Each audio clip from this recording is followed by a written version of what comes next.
Hello hello hello, চিন্তার কোনো কারণ নেই, চিন্তার কোনো কারণ নেই। পাশে আছে এসওই বাংলা অ্যান্ড কোম। নমস্কার বন্ধুগণ, আজ শুরু হবে লম্ববৃত্তাকার চোঙ। সো হাই এভরিওয়ান, আজকে আমরা শুরু করতে চলেছি লম্ববৃত্তাকার চোঙ এই চ্যাপ্টারটি, অর্থাৎ সিলিন্ডার, রাইট সার্কুলার সিলিন্ডার, এই চ্যাপ্টারটি আমরা আজকে পড়ে ফেলবো। আজকের এই ওয়ান শট ক্লাসে আমরা এই চ্যাপ্টারের সমস্ত প্রশ্ন যেমন পড়ব, এই চ্যাপ্টার থেকে যত গুরুত্বপূর্ণ প্রশ্ন আছে 2016 থেকে 2025 পর্যন্ত যা যা প্রশ্ন আছে এই সমস্ত কিছু আমরা পড়ে ফেলবো। তার পাশাপাশি চ্যাপ্টারের বেসিক টু অ্যাডভান্স কনসেপ্ট পড়ে ফেলবো এবং বইয়ের, অর্থাৎ আমাদের বইয়ের যে প্রশ্নবলীগুলো আছে, প্রশ্নমালা, সেটাও পড়ে ফেলবো। সো একদম শুরু থেকে শেষ পর্যন্ত তোমাদের ক্লাসটাকে দেখতে হচ্ছে, কন্টিনিউ করতে হচ্ছে। খুব ভালো করে ক্লাসটা দেখো। আই থিঙ্ক প্রত্যেকটা জিনিস খুব ডিটেলসে তোমাদের বোঝানো হবে এবং তোমরা বুঝতে পারবে। প্রত্যেকে যারা নতুন আসছো এসওই বাংলাতে, অবশ্যই এসওই বাংলা এবং এসওই 9-10কে শেয়ার করে নিও তোমাদের বন্ধুদের সাথে এবং অবশ্যই সাবস্ক্রাইব করে দিও। আর একটা কথা বলবো যে আজকের ক্লাসটা কেমন লাগলো এটার জন্য শেষ পর্যন্ত তোমাদের থাকতে হবে এবং তারপর প্রত্যেকটা ক্লাস 10-এর স্টুডেন্ট একটা কমেন্ট ছেড়ে যাবে যে হ্যাঁ স্যার ক্লাসটা মিডিয়াম লেগেছে বা খারাপ লেগেছে বা ভালো লেগেছে। এই কমেন্টটা আমাকে পরের ক্লাসের জন্য উদ্বুদ্ধ করবে, পরের ক্লাসের জন্য আরও ভালোভাবে রেডি করবে। এক্স্যাক্টলি কোথায় কোথায় ফল্ট যদি তোমরা ধরিয়ে দিতে পারো কমেন্ট সেকশানে, তাহলে আই থিঙ্ক আমি দিনের পর দিন আরও বেটার করতে পারবো এবং তোমাদের কমেন্ট দেখতে পেলে আমি নিজে অনেক বেশি মোটিভেশন পাবো কাজ করার, তোমাদের জন্য লেগে থাকার। Thank you everyone. চলো আমরা শুরু করে দিই, যাকে ছেড়ে এসেছিলাম তাকে দিয়েই শুরু করি। আচ্ছা, এই জিনিসটাই কিন্তু একটা লম্ব বৃত্তাকার চোঙ, অর্থাৎ চোঙ বলতে আমরা কি বুঝি, একটা চোঙাকৃতি ব্যাপার। দেখো চোঙ একদম চোঙাকৃতি একটা বিষয়। এবার এর কিন্তু দুটো ঢাকনা থাকে। এর কি থাকে? দুটো ঢাকনা থাকে। তাহলে এটাকেই আমরা বলে থাকি চোঙ। এই একটা ঢাকনা, একটা ঢাকনা উপরে, আর একটা ঢাকনা কোথায় থাকে?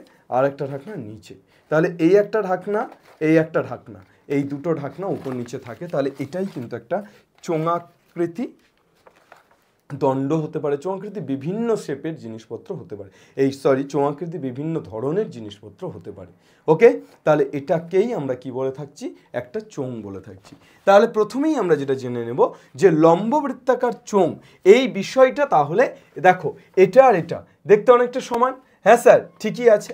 তাহলে এই লম্ববৃত্তাকার চোঙের কি কি থাকে স্যার? অ্যাকচুয়ালি এই লম্ববৃত্তাকার চোঙের সবচেয়ে প্রথমে তুমি দেখো একটা ব্যাসার্ধ আছে। কোথাকার ব্যাসার্ধ আছে স্যার? ভূমির। তাহলে এই চোঙের ভূমি, এটা একটা ভূমি এবং এই চোঙের এটা একটা ভূমি। তাহলে এই ভূমির ব্যাসার্ধ আছে। স্যার ভূমি কি বৃত্ত যে ব্যাসার্ধ আছে? আরে পাগলা, এই যে চোঙ, এই চোঙের দুটো ভূমি, এই একটা এপার একটা এপার একটা, এই ভূমিগুলো কেমন? স্যার এই ভূমিগুলো তো এমন স্যার। এই স্যার এটা একটা কি? স্যার এটা একটা বৃত্ত। স্যার এটা একটা কি? স্যার এটাও তো একটা বৃত্ত। তাহলে এই চোঙের দুটো ভূমি কিন্তু এক একটা বৃত্ত।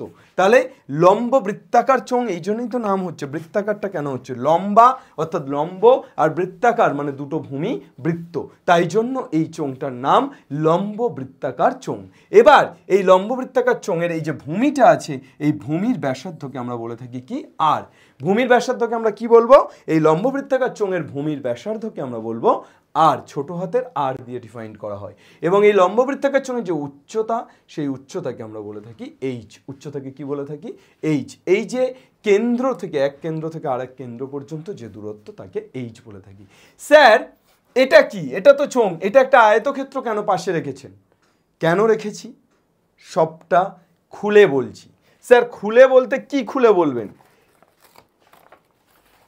খুলে যা হিংচিং ছাটাক পাক, খুলে যা পাটাক পাক। দেখো তো, একটা আয়তক্ষেত্রই তো, একটা আয়তক্ষেত্র তো।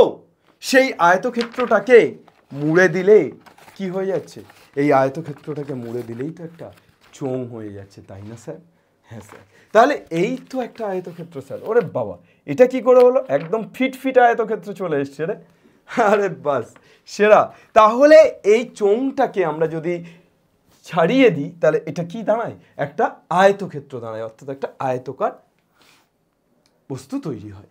এবার বিষয়টা হচ্ছে যে এই চোঙের তাহলে ব্যাসার্ধ আর এবং উচ্চতা এইচ, তাহলে এই চোঙের ক্ষেত্রফল কি হবে স্যার, বা চোঙের পার্শ্বতলের ক্ষেত্রফল কি হবে? পার্শ্বতলের ক্ষেত্রফল, এই চোঙের পার্শ্বতলের ক্ষেত্রফল কি হবে? পার্শ্বতলের ক্ষেত্রফল ইকুয়াল টু হবে, তুমি বলো না, এই আয়তক্ষেত্রের ক্ষেত্রফল যা হবে এই চোঙের ক্ষেত্রফল তো তাই হবে। তার কারণ এই চোঙটাকে ছাড়িয়ে তো আয়তক্ষেত্রই পাচ্ছি। তাহলে আয়তক্ষেত্রের ক্ষেত্রফলের সূত্র কি? আয়তক্ষেত্রের ক্ষেত্রফলের সূত্র কি? লেন্থ ইন্টু ব্রেথ, অর্থাৎ দৈর্ঘ্য ইন্টু প্রস্থ। তাহলে আয়তক্ষেত্রের ক্ষেত্রফলের সূত্র দৈর্ঘ্য ইন্টু প্রস্থ। তাহলে এখানে বিষয়টা হচ্ছে এল ইন্টু ব্রেথ। ভাই এল কোনটা? এই পুরোটা এল দাদা, এই পুরোটা এল। ভাই ব্রেথ কোনটা? এই পুরোটা ব্রেথ দাদা, এই পুরোটা ব্রেথ, অর্থাৎ এই পুরোটা প্রস্থ এবং এই বাকি পুরোটাকে কি বলবো? দৈর্ঘ্য বলবো।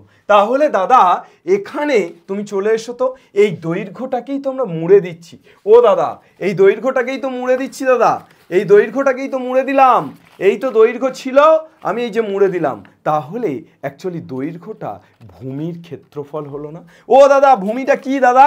ভূমিটা একটা বৃত্ত দাদা, তাহলে দৈর্ঘ্যটা অ্যাকচুয়ালি বৃত্তের ক্ষেত্রফল হলো না? ও দাদা বৃত্তের ক্ষেত্রফলের সূত্র কি? সরি, বৃত্তের ক্ষেত্রফল না, বৃত্তের পরিধি হলো। বৃত্তের কি হলো? বৃত্তের পরিধি, ক্ষেত্রফল নয়। ও দাদা বৃত্তের পরিধির সূত্র কি দাদা? কি সূত্র বৃত্তের পরিধি? আরে বল, 2πr। বৃত্তের পরিধির সূত্র কি? 2πr। তাহলে এলটা অ্যাকচুয়ালি কত? বৃত্তের পরিধি তো, তাহলে 2πr না? এল দৈর্ঘ্যটা তো বৃত্তের পরিধি, অর্থাৎ এই এল দৈর্ঘ্যটাকেই তো আমি 2πr বানাচ্ছি। আরে পাগলা, এই যে এল দৈর্ঘ্যটা ছিল তাকেই তো 2πr বানাচ্ছি। স্যার এসব আমি কিছু জানি না। আরে ভাই বৃত্ত জানিস তো, বৃত্ত ছোটবেলায় পড়েছিস। বৃত্তের ক্ষেত্রফল কি? এটা 9-এ পড়েছিস। 9-এ পড়েছিস না পড়িসনি? স্যার না পড়িনি স্যার, একবার লিখিয়ে দিন। বৃত্তের ক্ষেত্রফলের সূত্র হচ্ছে πr², আর বৃত্তের পরিধির সূত্র হচ্ছে 2πr। বৃত্তের পরিধির সূত্র কি? 2πr। এখানে স্যার আরটা কি? স্যার আরটা হচ্ছে ব্যাসার্ধ। আরটা কি? আরটা হচ্ছে ব্যাসার্ধ। তাহলে পরিধি হচ্ছে একক, ক্ষেত্রফল হচ্ছে বর্গ একক। মনে রাখিস, মনে রাখিস এই দুটো, যে বৃত্তের ক্ষেত্রফল πr² আর বৃত্তের পরিধি 2πr। স্যার এবার তাহলে পার্শ্বতলের ক্ষেত্রফল তো l ইন্টু বি। তাহলে এল মানে কি? এল মানে পুরো দৈর্ঘ্যটা, যেটা মুড়ে দিচ্ছি। তাহলে এই দৈর্ঘ্যটা অর্থাৎ 2πr, আর ব্রেথ অর্থাৎ এই যে প্রস্থ, সেই প্রস্থটা কত? এই প্রস্থটাই তো অ্যাকচুয়ালি চোঙের উচ্চতা, তাই না স্যার? স্যার এই যে আয়তক্ষেত্রের প্রস্থ, সেটাই তো এই চোঙের উচ্চতা। তাহলে অ্যাকচুয়ালি আমরা কত পেয়ে যাচ্ছি? উচ্চতা এইচ। তাহলে স্যার পার্শ্বতলের ক্ষেত্রফল কত পেয়ে গেলাম স্যার? 2πrh। স্যার এত কি স্যার? বর্গ একক স্যার। পার্শ্বতলের ক্ষেত্রফল সবসময় কি হয়? 2πrh বর্গ একক। ওকে স্যার, পার্শ্বতলের ক্ষেত্রফল ইকুয়াল টু কি বললাম? একটা জিনিস আই থিঙ্ক ভুল বলেছি, সেটা হচ্ছে ভূমির ক্ষেত্রফল ইন্টু উচ্চতা। ক্ষেত্রফল ইন্টু উচ্চতা নয়, একেবারেই নয়, ভুল করো না, আমি বলে ফেলেছি মুখ ফসকে। কিন্তু পার্শ্বতলের ক্ষেত্রফলের সূত্র হচ্ছে ভূমির পরিধি ইন্টু উচ্চতা। তাই তো হলো, এইটা তো দৈর্ঘ্য, তাহলে দৈর্ঘ্যটাই তো অ্যাকচুয়ালি ভূমির পরিধি, আর ভূমির পরিধির সূত্র 2πr। তাহলে 2πr ইন্টু উচ্চতাটা হয়ে গেল এইচ। তাহলে 2πrh। ক্লিয়ার না ক্লিয়ার স্যার? ক্লিয়ার না ক্লিয়ার নয় স্যার? Sir clear sir. তাহলে পার্শ্বতলের ক্ষেত্রফল হলো কি? তাহলে চোঙের পার্শ্বতলের ক্ষেত্রফল। আচ্ছা, তাহলে এবার আমরা পার্শ্বতলের ক্ষেত্রফল পড়ার হয়েছে, আমরা সমগ্র তল জানবো। তার আগে আমরা কয়েকটা জিনিস জেনে নিই, যে তাহলে চোঙাকৃতি, চোঙ বা চোঙাকৃতি বস্তু বলতে আমরা কাকে কাকে বুঝি? ব্যাটারি কি একটা চোঙাকৃতি বস্তু। স্যার মোমবাতি, দীপাবলি চলছে স্যার, অর্থাৎ দীপাবলির যে মোমবাতি, বা দীপাবলির মোমবাতি না, এমনি যে কোনো মোমবাতি, স্যার একটা চোঙাকৃতি দণ্ড, তাহলে এটা চোঙ। স্যার জলের গ্লাস, ইয়েস স্যার চোঙাকৃতি। স্যার গ্যাসের সিলিন্ডার, ইয়েস স্যার চোঙাকৃতি। স্যার পাইপ, স্যার পাইপ, আরে স্যার এখন তো আমাদের পাইপ ছাড়া জীবনই চলে না, মানে পাইপ ছাড়া আমরা টাইপই করতে পারি না। আমাদের জীবনের সমস্ত কিছু পাইপের সাথে যুক্ত। আমরা জল থেকে শুরু করে কল, সমস্ত কিছুই পাইপ দিয়ে পাই। তাহলে এই পাইপটাও কিন্তু একটা কিসের উদাহরণ? এই পাইপটাও একটা চোঙের উদাহরণ। তাহলে স্যার চোঙের বাস্তব অ্যাপ্লিকেশান কি? চোঙের বাস্তব অ্যাপ্লিকেশান কি? চোঙ কোথায় ব্যবহার হয় স্যার? স্যার আমি একটা ট্যাঙ্ক করব, সেই ট্যাঙ্কের মধ্যে কতটা জল ধরবে, সেই জল কতটা পাইপ দিয়ে নামবে, কে করে দেবে? এই ক্যালকুলেশন কে করে দেবে স্যার? চোং করে দেবে স্যার। স্যার আমি একটা কাঠের গুঁড়িকে কাটবো, স্যার সেই কাঠের গুঁড়ির আয়তন কত হবে? ক্যালকুলেশন কে করে দেবে? চোং করে দেবে স্যার। কেন স্যার? তার কারণ কাঠের গুঁড়িটা তো চোঙাকৃতি স্যার। তাহলে এই সমস্ত জায়গায় চোঙের অ্যাপ্লিকেশন। স্যার একটা গ্যাস সিলিন্ডারে কতটা গ্যাস ধরে? স্যার একটা গ্লাসে কতটা জল ধরে? স্যার একটা মোমবাতি কতক্ষণে পুড়ে যাবে? স্যার একটা ব্যাটারি কতদিন চলবে? এই প্রত্যেকটা জিনিস কে ডিফাইন্ড করে দেবে স্যার? স্যার এই প্রত্যেকটা জিনিস চোঙের সূত্র এগুলোই ডিফাইন্ড করে দেবে স্যার। তাহলে অ্যাপ্লিকেশন অফ চোং, the right circular cylinder, application of the right circular cylinder কি? আই থিঙ্ক আমরা সবাই বুঝেছি। বলো ক্লিয়ার না ক্লিয়ার নয়? যদি ক্লিয়ারিটির কোনো রকম কোনো সমস্যা থাকে তাহলে অবশ্যই তোমরা কিন্তু কমেন্ট সেকশনে জানিও যে স্যার ক্লিয়ারিটির এই সমস্যাটা আছে এই জায়গা থেকে। ওকে স্যার, চলুন স্যার। চলতে চলতে মেরা এ গীত ইয়াদ রাখনা। এবার চলে আসি চোঙের বিভিন্ন সূত্রাবলী। তাহলে চোঙের বাস্তব অ্যাপ্লিকেশন তো আমরা দেখলাম, এবার চোঙের সূত্রাবলী। তাহলে চোং প্রথমে এঁকে ফেলি, তারপর তার সূত্রাবলী নির্ণয়ের দিকে আমরা যাব। তাহলে একটা চোং আমরা এঁকে ফেললাম স্যার।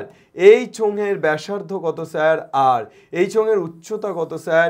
এই চোঙের উচ্চতা হয়ে গেল এইচ স্যার। স্যার চোঙের কেন্দ্র কত? ও। স্যার চোঙের ব্যাসার্ধ আর, স্যার চোঙের উচ্চতা এইচ, স্যার চোঙের কেন্দ্র কত? চোঙের কেন্দ্র হলো ও। স্যার এবার আমরা চোঙের সূত্রগুলো পড়বো স্যার। স্যার চোঙের দুটো তল কি স্যার? স্যার চোঙের দুটো তল দুটো বৃত্ত স্যার। তাহলে স্যার চোঙের পার্শ্বতলের ক্ষেত্রফলের সূত্র অলরেডি আমরা পড়ে ফেলেছি। তাহলে চোঙটির ভূমির ব্যাসার্ধ কত স্যার? আর ধরি চোঙটির ভূমির ব্যাসার্ধ কত এবং উচ্চতা কত?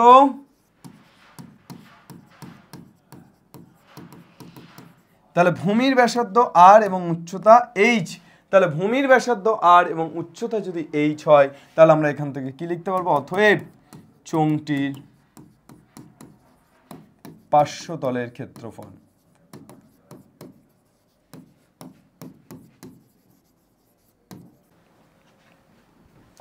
তাহলে পার্শ্বতলের ক্ষেত্রফল, চোঙটির পার্শ্বতলের ক্ষেত্রফল ইকুয়াল টু কি হয়? ভূমির পরিধি ইন্টু উচ্চতা।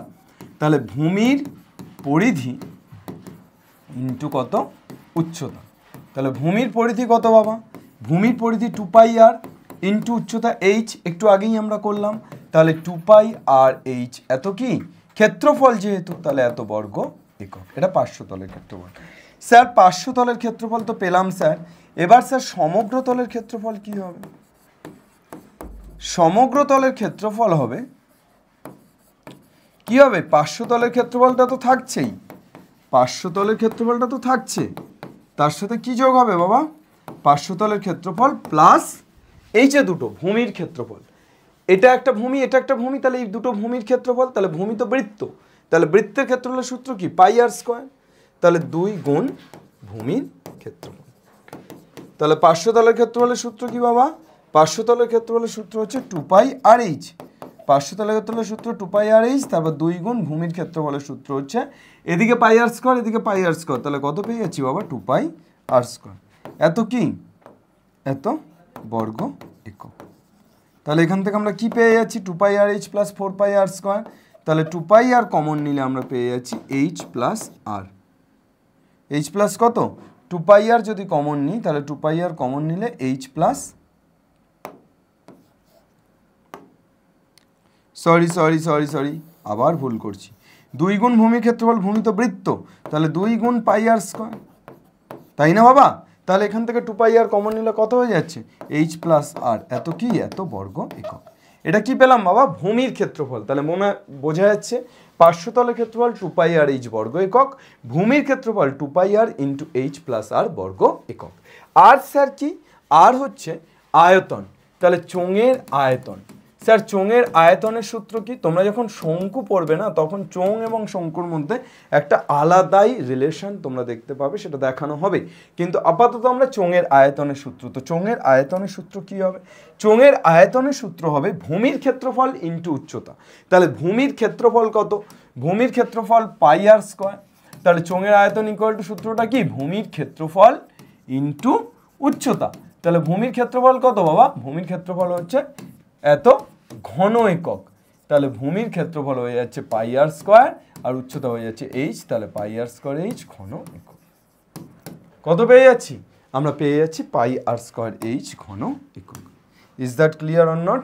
Sir clean and clear sir. তাহলে আমরা পেয়ে গেলাম চোঙের ভূমির ক্ষেত্রফল ইন্টু উচ্চতা, অর্থাৎ চোঙের আয়তনের সূত্র হচ্ছে পাই আর স্কোয়ার এইচ ঘন একক। স্যার যাবেন সামনে? চলুন এগিয়ে চলুন। তাহলে আমরা চোঙের যে সূত্রগুলো জানলাম, যেগুলো আমাদের অত্যন্ত প্রয়োজনীয়, সেগুলো হলো চোঙের ভূমির চোঙের পার্শ্বতলের ক্ষেত্রফল, চোঙের সমগ্র তলের ক্ষেত্রফল, চোঙের আয়তন। এছাড়া আর কিছু দরকার আছে? আলবাত দরকার আছে। স্যার কি দরকার আছে স্যার? একটা চোঙ যদি নিরেট না হয়ে চোঙটা যদি ফাঁপা হয়ে যায়, চোঙটা নিরেট না হয়ে চোঙটা যদি ফাঁপা হয়ে যায়, তাহলে ফাঁপা চোঙের আয়তনের সূত্র কত? ফাঁপা চোঙ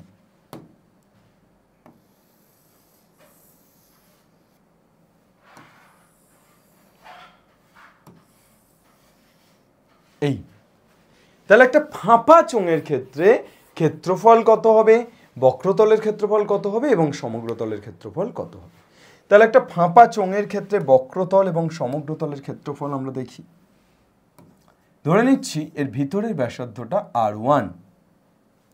ভিতরের ব্যাসার্ধটাকে কত ধরছি? ভিতরের ব্যাসার্ধটাকে ধরছি R1, আর এর বাইরের ব্যাসার্ধটাকে ধরে নিচ্ছি কত ধরে নিচ্ছি? R2। তাহলে ভিতরের ব্যাসার্ধ R1, বাইরের ব্যাসার্ধ R2, আর উচ্চতাটা কত স্যার? উচ্চতাটা H। তাহলে পার্শ্বতলের ক্ষেত্রফল কি হবে? ফাঁপা চোঙের পার্শ্বতলের ক্ষেত্রফল। ফাঁপা চোঙের পার্শ্বতলের ক্ষেত্রফল হবে 2 পাই R1 R2H প্লাস 2 পাই R1H। তাহলে 2 পাই R1 plus R2 into H। এটা কি হয়ে গেল? এটা হয়ে গেল ফাঁপা চোঙের পার্শ্বতলের ক্ষেত্রফল। এত কি? এত বর্গ একক। তাহলে ফাঁপা চোঙের পার্শ্বতলের ক্ষেত্রফল পেলাম। এবার আমরা কি করব? ফাঁপা চোঙের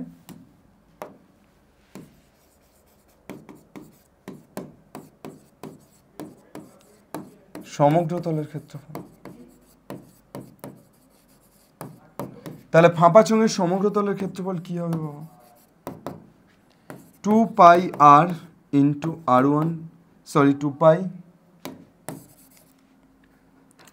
সমগ্র তল মানে কি হবে? সমগ্র তল মানে পার্শ্বতল প্লাস এবার হচ্ছে আমার ভূমির ক্ষেত্রফল। তাহলে ভূমির ক্ষেত্রফল কত হবে? পাই R2 স্কোয়ার মাইনাস পাই R1 স্কোয়ার। তাহলে পাই কমন নিলে R2 মাইনাস R1, তার R2 square minus R1 square. তাহলে কত হয়ে যাচ্ছে? এত ঘন। তাহলে ফাঁপা চোঙের সমগ্র তলের ক্ষেত্রফল পেলাম। ফাঁপা চোঙের কি পেলাম? ফাঁপা চোঙের আমরা সমগ্র তল এবং পার্শ্বতলের ক্ষেত্রফল পেলাম। এখানে আমরা যেহেতু বড়টার ব্যাসার্ধটা R2 ধরেছি, তাই এখানে R2 square minus R1 square হয়েছে। যদি আমি বড়টার ব্যাসার্ধ R1 ধরতাম, ছোটটাকে R2 ধরতাম, তাহলে R1 square minus R2 square হতো। ঠিক আছে, চল নেক্সট। আর কিছু আছে স্যার? আর কিছু মোটামুটি নেই। আমাদের এই ফর্মুলাগুলো জানলেই আমরা অঙ্কগুলো করতে পারব। ঠিক আছে, তাহলে আমাদের ফর্মুলার জাস্ট দুটো পেজ, এটা একটা পেজ এবং এটা একটা পেজ, এটা তোমরা কিন্তু ফেয়ার খাতাতে টুকে নাও। নেক্সট আমরা চলে আসি তাহলে লম্ববৃত্তাকার চোঙ থেকে বিগত 10 বছরের যে প্রশ্নপত্র তাদের সমাধান। লম্ববৃত্তাকার চোঙ থেকে যে প্রশ্নগুলো লাস্ট 10 বছরে এসছে, সেই প্রশ্নগুলোকে আমরা সমাধান করতে চলেছি। তোমরা মনে রেখো যে এই প্রশ্নগুলো কিন্তু বইয়ের এক্সারসাইজ এবং এক্সাম্পল থেকেই এসছে। এই প্রশ্নগুলো আলাদা কোনো জায়গা থেকে আসেনি। আমি তোমাদেরকে এই প্রশ্নগুলো করে করে একে একে দেখাচ্ছি। চলো, first question is on your screen. প্রথম প্রশ্ন, একটি লম্ববৃত্তাকার চোঙের আয়তন 2016 সালে, একটি লম্ববৃত্তাকার চোঙের আয়তন ওর বক্রতলের ক্ষেত্রফলের সংখ্যামান সমান হলে চোঙটির ব্যাসার্ধ কত? তাহলে আয়তন এবং বক্রতলের ক্ষেত্রফল সমান। ধরি চোঙটি কোন সালে আসছে বাবা? 2016। ধরি চোঙটির ব্যাসার্ধ ইকুয়াল টু আর এবং উচ্চতা ইকুয়াল টু এইচ।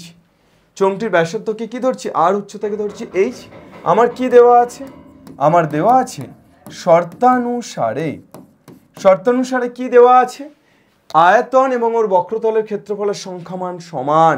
তাহলে চোঙের আয়তনের সূত্র কি? পাই আর স্কয়ার এইচ, আর বক্রতলের ক্ষেত্রফলের সংখ্যামান 2 পাই আর এইচ। স্যার এই দুটো সমান। স্যার তাহলে পাই পাই কাটছে স্যার, পাই করে পালাচ্ছে স্যার, আর স্কোয়ার আর আর কাটছে স্যার, হ্যাঁ স্যার কাটছে স্যার, এইচ আর এইচ কাটছে স্যার, হ্যাঁ স্যার কাটছে স্যার। স্যার কে পড়ে থাকছে? স্যার দুটো আর থেকে একটা আর কেটে গেছে স্যার, তাহলে একটা আর পড়ে থাকছে। আর স্যার এবারে কত পড়ে থাকছে? 2, তাহলে আর ইকুয়াল টু 2। স্যার ব্যাসার্ধ কত স্যার? চোঙটির ব্যাসার্ধ 2 একক। 2 নম্বরের প্রশ্নের উত্তর 2।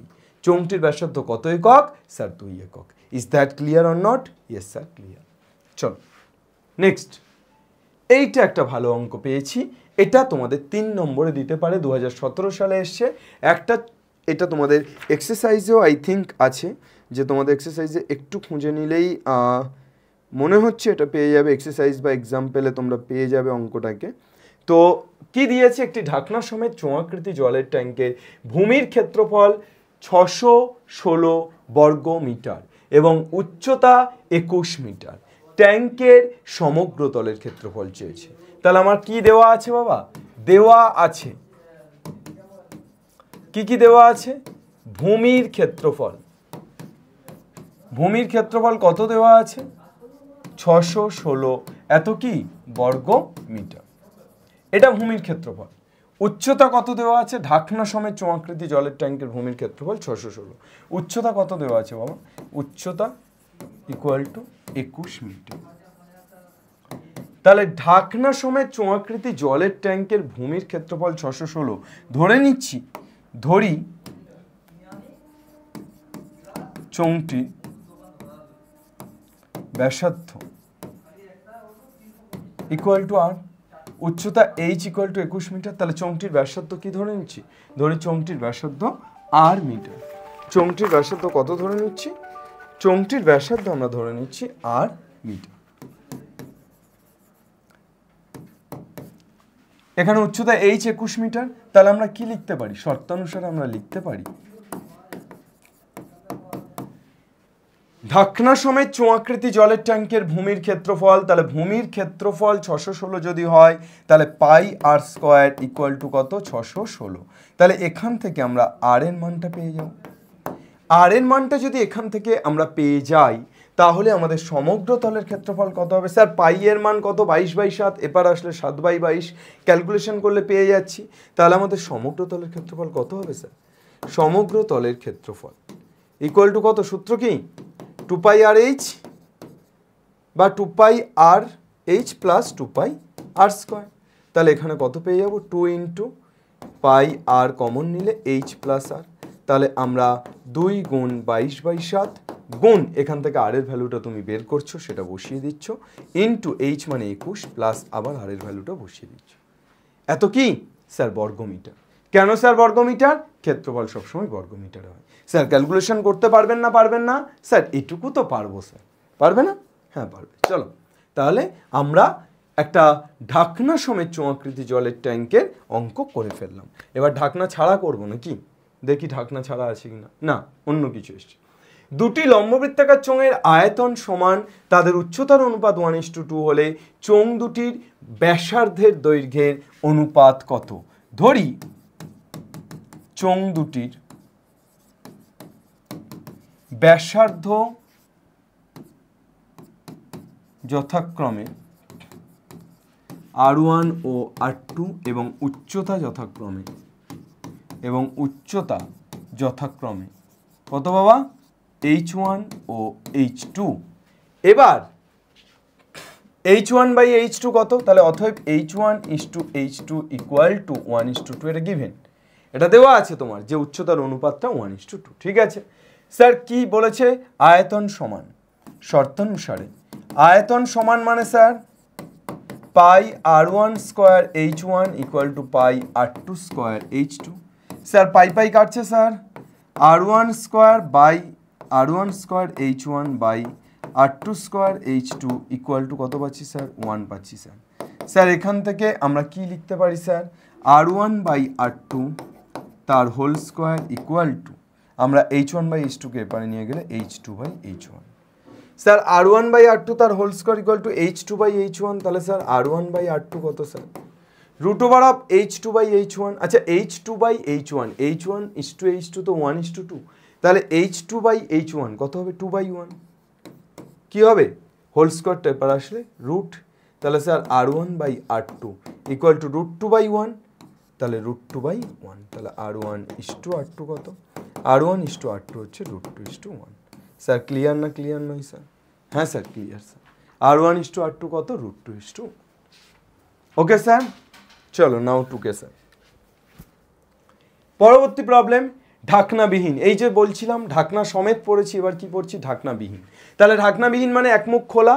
তাহলে ঢাকনাবিহীন একটি লম্ববৃত্তাকার চোঙাকৃতি পাত্রের সমগ্র তলের ক্ষেত্রফল 2002। তাহলে এই চোঙাকৃতি যে পাত্রটা আছে সেই পাত্রের কত সালে এসছে? 2018 সালে। এই পাত্রের কি? এই পাত্রের ঢাকনা নেই, ঢাকনাহীন, অর্থাৎ ঢাকনাটা নেই, কিন্তু পাত্রের সমগ্র তলের ক্ষেত্রফল কত বলেছে? 2002। তাহলে সমগ্র তলের ক্ষেত্রফল যেহেতু 2002, তাহলে আমার সমগ্র তলের ক্ষেত্রফলের সূত্র ইকুয়াল টু 2002 লিখতে হবে। ব্যাসার্ধ 7, ব্যাসার্ধের জায়গায় আরের জায়গায় 7 বসিয়ে দেবো। পাত্রটিতে কত লিটার জল ধরবে সেটাই আমাদেরকে ফাইন্ড আউট করতে হবে, বা সেটাই আমাদেরকে বের করতে হবে। চলো বৎস, জীবন হয়ে যাবে ভৎস, ভৎসনা করিও না, মন দিয়ে অঙ্ক করো। আচ্ছা, তো সমগ্র তলের ক্ষেত্রফল ধরি চোঙাকৃতি পাত্রের, কি ধরে নিচ্ছি? চোঙাকৃতি পাত্রের ব্যাসার্ধ আর ইকুয়াল টু, এটা তো 7 দেওয়া আছে, তাহলে দেওয়া আছে বলে লিখি,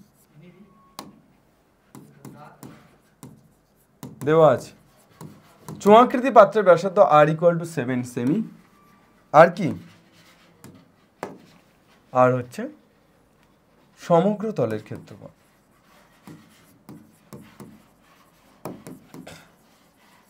সমগ্র তলের ক্ষেত্রফল কত দেওয়া আছে বাবা? 2002 বর্গ সেমি। তাহলে আমরা এখান থেকে কি লিখতে পারি? আমরা এখান থেকে লিখতে পারি শর্তানুসারে এর সমগ্র তলের ক্ষেত্রফলের সূত্র কি বাবা? এই অঙ্কটা কত দাগে আছে তোদের এক্সারসাইজে? দেখ তোরা একটুখানি ভালো করে খুঁজলে এক্সারসাইজের 7 নাম্বার প্রবলেম, ঠিক আছে? চল, শর্তানুসারে তোরা কি লিখতে পারিস? তোরা লিখতে পারিস 2 পাই আর ইন্টু আর প্লাস এইচ। স্যার ঠিক লিখেছি? এটাই তো সমগ্র তলের ক্ষেত্রফল শিখেছিলাম সূত্র, তাহলে ঠিক লিখেছি? না, ভুল লিখেছি। স্যার কেন ভুল? এই ভুলগুলোই কিন্তু পরীক্ষার হলে হবে। এই কারণে ভুল যে আমার কিন্তু এখানে একমুখ খোলা, অর্থাৎ একমুখের ক্ষেত্রফল ক্যাশ বাদ চলে যাবে, তাহলে শুধু একটাই ভূমির ক্ষেত্রফল যোগ হবে। সেক্ষেত্রে তো 2 পাই আর স্কোয়ার হবে না, সেক্ষেত্রে কি হবে? শুধু পাই আর স্কোয়ার হবে, অর্থাৎ তাহলে 2 পাই আর এইচ প্লাস পাই আর স্কোয়ার, এটা ইকুয়াল টু কত? 2002। স্যার তাহলে এখান থেকে আমি পাই আর কমন নিচ্ছি স্যার, তাহলে পাই আর কমন নিলে 2h plus R equal to 2002। Sir R এর মান কত স্যার? আর এর মান 7, পাই এর মান 22/7, তাহলে এখানে হয়ে যাচ্ছে শুধু 22 ইন্টু 2h প্লাস আর এর মান 7 ইকুয়াল টু 2002। স্যার 22টাকে ওপারে নিয়ে চলে যান স্যার, তাহলে 2h প্লাস 7 ইকুয়াল টু কত? 2002/22। স্যার 2002/22 আমি কাটাকুটি করলে 11 দুগুণে 22, স্যার 11 দিয়ে কাটলে 11কে 11, 9 90, 8 11 88, 22, 11 দুগুণে 22, 2 দিয়ে কাটলে স্যার কত হচ্ছে? 9 দুগুণে 18, 2 1 2, স্যার 91। তাহলে 2h প্লাস 7 91, তাহলে 2h কত? 91 মাইনাস 7। স্যার 2h যদি 91 মাইনাস 7 হয় তাহলে স্যার কত হয়ে যাচ্ছে? 90 থেকে বাদ দিচ্ছি, তাহলে 84। স্যার h কত পেয়ে যাচ্ছি? 84/2 স্যার, তাহলে হয়ে যাচ্ছে 42। Sir h 42 semi. Sir h 42 semi, তাহলে পাত্রটিতে কত লিটার জল ধরবে? অর্থাৎ স্যার আয়তন বের করতে হবে। তাহলে অতএব পাত্রটির আয়তন, অতএব পাত্রটির জলের আয়তন, অ্যাকচুয়ালি জলের আয়তন। ইকুয়াল টু কত হবে পাই আর স্কোয়ার এইচ, তাহলে পাই ইন্টু আর স্কোয়ার মানে 7 স্কোয়ার ইন্টু এইচ মানে কত 42। এত কি স্যার ঘন সেমি। স্যার আমার কিন্তু লিটারে চেয়েছে স্যার, লিটার মানে কি ঘন সেমি না স্যার, লিটার মানে কিন্তু ঘন সেমি নয় স্যার। লিটার মানে কি স্যার, লিটার মানে ঘন ডেসিমিটার। আমি তোমাদেরকে লিখিয়েছিলাম 1 ঘন ডেসিমিটার ইকুয়াল টু কত 1 লিটার, এটা তোমাদের কিন্তু লেখানো ছিল। তাহলে আমরা সেমি থেকে কিসে নিয়ে যাব, ডেসিমিটারে নিয়ে যাব, সেটা পরে আসি। তো আমরা প্রথমেই এখানে 7 স্কোয়ার মানে 49, বা তুমি 22/7 দিয়ে কাটতেও পারো, 22/7 ইন্টু 7 ইন্টু 7 ইন্টু 42, তাহলে কত পেয়ে যাচ্ছি 7 7 কাটছে 22 ইন্টু 7 ইন্টু 42। এত কি স্যার, এত ঘন সেমি। তাহলে ঘন সেমিকে তুমি ঘন ডেসিমিটারে নিয়ে যাও। Sir kilo hecto decameter deci centi milli, তাহলে স্যার সেন্টি থেকে ডেসিতে আসছে মানে 1 ঘর আগে আসছে। স্যার 1 ঘর আগে আসলে কত দিয়ে ভাগ হয় স্যার, 10 দিয়ে ভাগ হয়। স্যার এখানে ঘন আছে তাই জন্য 10-এর কিউব দিয়ে ভাগ হবে। ঘন মানেই কিন্তু কিউব, ঘনমূল তার মানে কি কিউবিক, তাহলে ঘন মানেই কিন্তু কিউব। তাহলে এখানে কত কিউব দিয়ে ভাগ হবে স্যার, 10-এর কিউব দিয়ে। তাহলে এখানে 10-এর কিউব দিয়ে যদি আমরা ভাগ করি তাহলে কি পাবো আমরা, 22 ইন্টু 7 ইন্টু 42 আর বাই 10 কিউব। তাহলে এটাই কি পাবো, এত ঘন ডেসিমিটার। এত ঘন কি পাবো, এত ঘন ডেসিমিটার বা এত লিটার। স্যার ক্যালকুলেশন করবেন স্যার, এটা বাড়ির জন্য দিলাম, ঠিক আছে। নেক্সট আরও আছে, একটি ফাঁপা লম্ববৃত্তাকার চোঙাকৃতি লোহার নলের বহির ব্যাসার্ধের দৈর্ঘ্য 5, অন্তর ব্যাসার্ধের দৈর্ঘ্য 4, নলটির সমগ্র তলের ক্ষেত্রফল 1188 বর্গ সেমি হলে নলটির দৈর্ঘ্য নির্ণয় করো।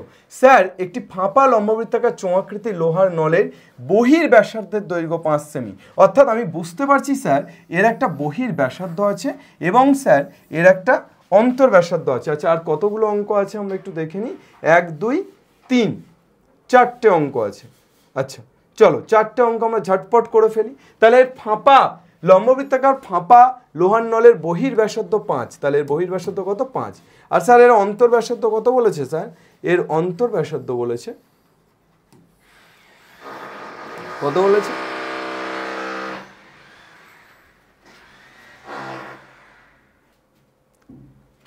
তো আমরা যে জায়গাটাতে ছিলাম সেটা হচ্ছে যে আমরা একটা ফাঁপা লম্ববৃত্তাকার চোঙাকৃতি লোহার নলের বহির ব্যাসার্ধের দৈর্ঘ্য 5 দেওয়া আছে, অন্তর ব্যাসার্ধ কত দেওয়া আছে আমাদের, অন্তর ব্যাসার্ধ আমাদের দেওয়া আছে 4, বহির ব্যাসার্ধ 5, অন্তর ব্যাসার্ধ 4।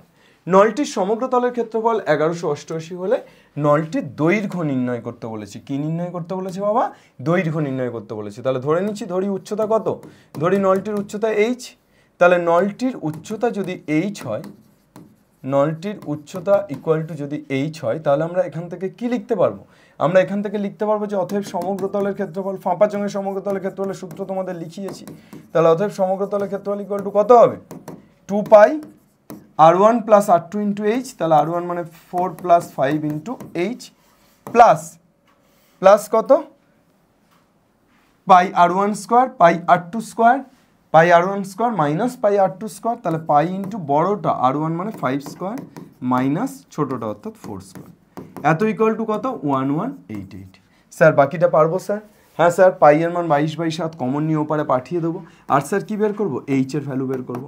অ্যান্সার কত হলো ক্যালকুলেশন করে আমি কিন্তু প্রত্যেককে উত্তরটা কমেন্টে লিখে দেবে এই রিকোয়েস্ট করব। তোমরা প্রত্যেকে এর উত্তর বের করবে, ক্যালকুলেশন করবে এবং উত্তরটা কমেন্টে লিখে দেবে। পরিমিতির যে কোনো চ্যাপ্টার তোমরা ভালো পারবে কখন, যখন তোমরা সেই চ্যাপ্টারের কনসেপ্ট তো বিল্ড করলেই কিন্তু ক্যালকুলেশন পারবে।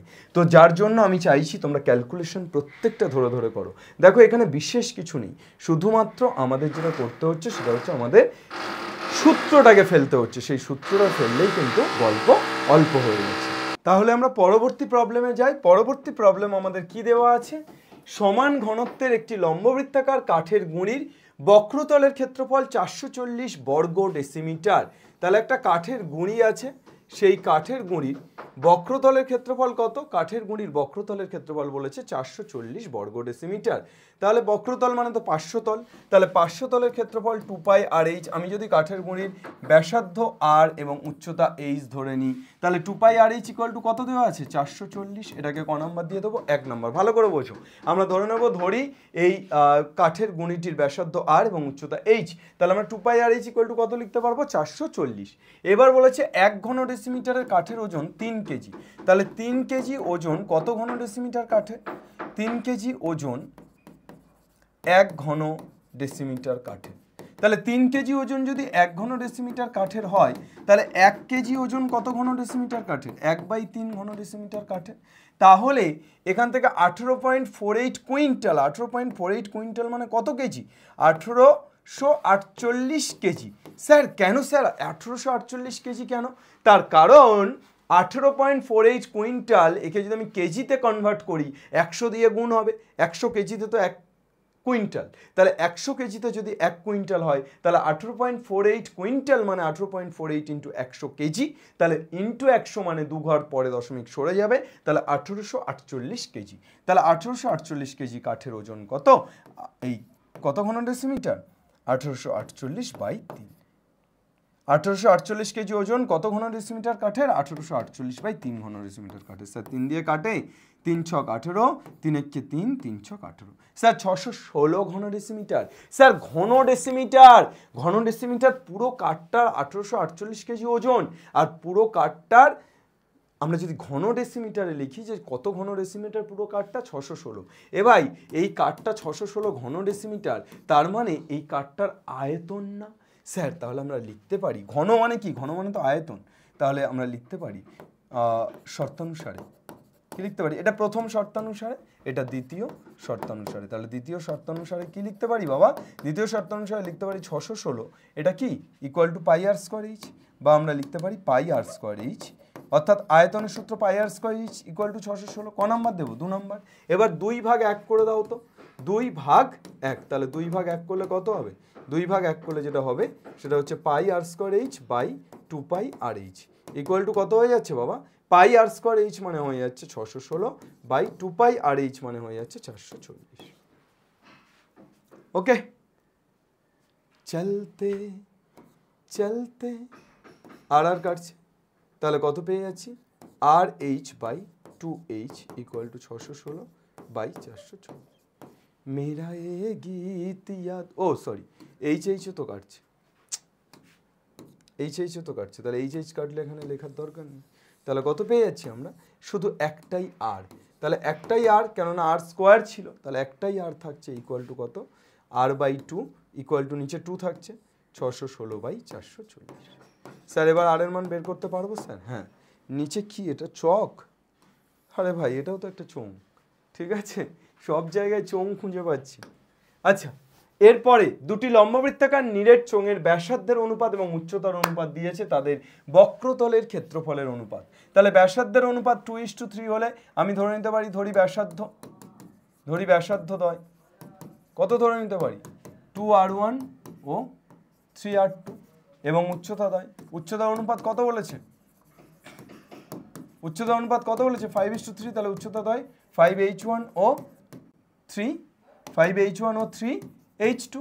তাহলে স্যার কি পেয়ে যাচ্ছি স্যার? এখানে বক্রতলের ক্ষেত্রফলের অনুপাত, তাহলে অতএব বক্রতলের ক্ষেত্রফলের অনুপাত, বক্রতলের ক্ষেত্রফলের অনুপাত কত হবে?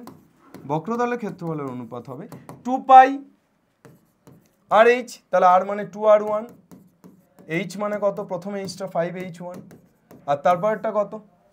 তারপরটা হয়ে যাচ্ছে আমার, ও এই দুটো কি আমার যেহেতু অনুপাত 2:3, তাহলে এই দুটোকে আমি তো সেম ধরে নিতে পারি বাবা। এখানে একটা ভুল করেছি, 2r1 ও 3r2 ধরেছি। এখানে অনুপাতের ক্ষেত্রে আমরা তো সবসময় সেম ধরে নিতে পারি, অর্থাৎ 2r ও 3r, আর এখানে 5h ও 3h। তাহলে এখানে আমরা কত পেয়ে যাচ্ছি? 2 পাই আর এইচ, আর মানে 2r, এইচ মানে 5h, আর নিচে কত হয়ে যাচ্ছে? 2 পাই আর এইচ, তাহলে আর মানে 3r, এইচ মানে 3h। স্যার পাই পাই কাটছে, 2 2 কাটছে, আর আর কাটছে, 3 3 কাটছে। স্যার কত পেয়ে যাচ্ছি? 5 2 10 বাই 3 3 9। সমগ্র তলের ক্ষেত্রফলের অনুপাত কত পেলাম স্যার? বক্রতলের ক্ষেত্রফলের অনুপাত কত পেলাম স্যার? 10:9 বা 10/9। Clear sir? বোঝা গেল? কোনো রকম কোনো সমস্যা থাকলে অবশ্যই কিন্তু কমেন্ট সেকশনে তোমরা জানিও, ঠিক আছে?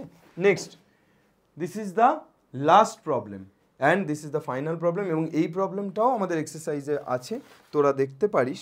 আমরা 264 6 গুণ 539, আচ্ছা এই অঙ্কটা, হ্যাঁ 15 দাগ, এক্সারসাইজে 15 দাগে, ঠিক আছে? 15 নাম্বার 15 দাগের অঙ্ক। অনেকগুলো অঙ্কই কিন্তু এক্সারসাইজ এবং এক্সাম্পল থেকে আছে, অ্যাকচুয়ালি তাই হয়। 10 ইয়ার্সের যে অঙ্কগুলো সেগুলো এক্সারসাইজ এবং এক্সাম্পল খুব ভালো করে করলে তোরা পেরে যাবি। আচ্ছা এই অঙ্কটা কী দেওয়া আছে? একটি লম্ববৃত্তাকার চোঙের উচ্চতা উহার ব্যাসার্ধের দ্বিগুণ। তাহলে উচ্চতা h ইকুয়াল টু ব্যাসার্ধের দ্বিগুণ মানে h ইকুয়াল টু 2r। যদি উচ্চতা ব্যাসার্ধের 6 গুণ হতো অর্থাৎ h ইকুয়াল টু 6r হতো, তবে চোঙটির আয়তন 539 ঘন ডেসিমিটার বেশি হতো। চোঙটির উচ্চতা বের করতে বলেছে। আয়তন কত বেশি হতো? 539 বেশি হতো।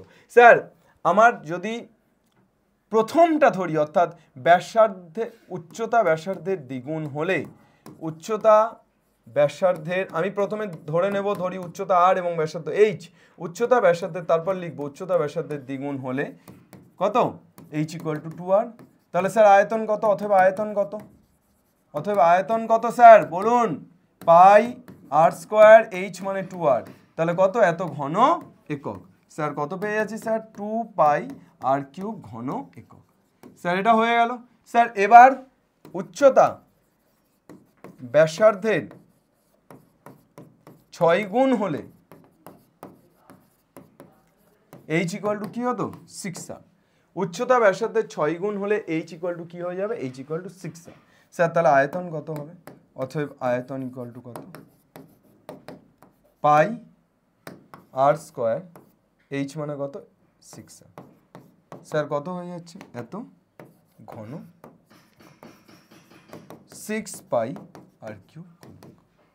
স্যার এরপর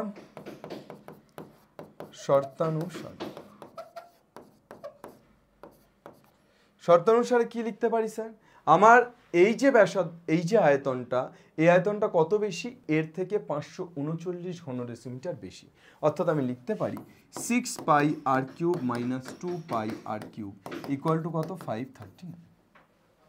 539। তাহলে স্যার এখান থেকে 4 পাই r cube, 4 pi r cube equal to 539। Sir এখান থেকে আমি r এর মান পেয়ে যাবো স্যার। স্যার r এর মান যদি আমি পেয়ে যাই, আমি h ইকুয়াল টু 2r, তাহলে আমি এখানটাতে 2 এই r এর জায়গায় মান বসিয়ে দিলে h পেয়ে যাব। আমার বলেছে লম্ববৃত্তাকার চোঙের উচ্চতা ব্যাসার্ধের দ্বিগুণ যদি 6 গুণ হতো, তাহলে যদি 6 গুণ হতো, 6 গুণ কিন্তু নয়, আলটিমেট তোমার উচ্চতাটা দ্বিগুণ, তাহলে আমি কোথায় মানটা বসাবো? r এর মানটা বের করে আমি এই জায়গায় h ইকুয়াল টু 2r এর জায়গায় বসিয়ে দেবো। তাহলেই আমি কি পেয়ে যাব? আমি এই চোঙের উচ্চতা পেয়ে যাব। ক্লিয়ার না ক্লিয়ার নয়? করে সবাই কমেন্ট সেকশনে কিন্তু অবশ্যই উত্তরটা লিখে জানিয়ে দিও যে স্যার এটা করেছি এবং এটা পেয়েছি। তাহলে একদম 2016 থেকে 2025 পর্যন্ত যে যে অঙ্কগুলো এসছে, যেগুলো রিপিট হয়েছে বারবার, সেগুলো খুব একটা রাখিনি, কিন্তু যে যে অঙ্কগুলো এসছে চেষ্টা করেছি সেই সমস্ত অঙ্ক তোমাদের করিয়ে দেওয়ার, এবং চেষ্টা করেছি আজকে একটা কমপ্লিট কনসেপ্ট লম্ববৃত্তাকার চোঙ থেকে তোমাদের জন্য রাখার বা দেওয়ার। আশা করি এই ক্লাস থেকে তোমরা উপকৃত হয়েছো।